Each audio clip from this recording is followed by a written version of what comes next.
Vient cette question clé, où en sommes-nous en matière d'égalité femmes-hommes au sein de nos entreprises? Chaque entreprise de plus de 50 salariés a l'obligation de déclarer son index de l'égalité professionnelle, une note sur 100.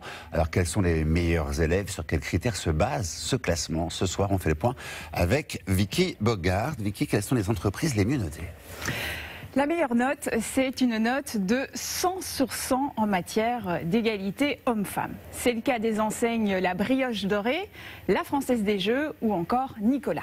Et seuls 2% des entreprises obtiennent cette belle note, cette note maximale. Pour jouer la transparence, le groupe M6 a un score de 91 sur 100.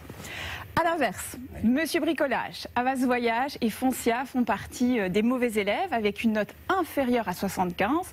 Comme une cinquantaine d'autres entreprises, elles risqueront des sanctions à partir de l'année prochaine.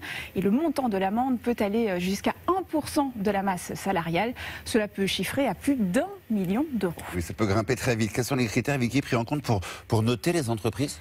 Il y a évidemment les écarts de rémunération. Pour un poste égal et un même nombre d'heures de travail, les femmes gagnent en moyenne 9% de moins que les hommes.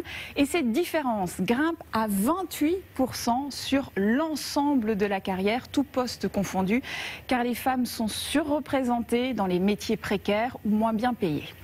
Autre critère, les promotions et les augmentations, notamment au retour de congé maternité. C'est une obligation depuis 2006. Les femmes de retour de congé maternité doivent avoir la même augmentation que leurs collègues. Or, 13% des entreprises ne respectent pas cette loi. Autre point négatif, le nombre insuffisant de femmes parmi les plus hauts salaires. Près de la moitié des grandes sociétés comptent moins de 2 femmes dans leur top 10. Et pourtant, les femmes dirigeantes obtiennent d'excellents résultats. Oui, selon une récente étude portant sur de nombreuses moyennes entreprises, celles dirigées par les femmes sont plus rentables de 32%. Cela s'expliquerait notamment par leur qualité de management.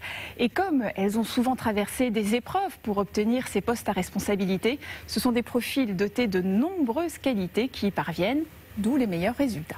Eh bien, merci Vicky pour ces explications.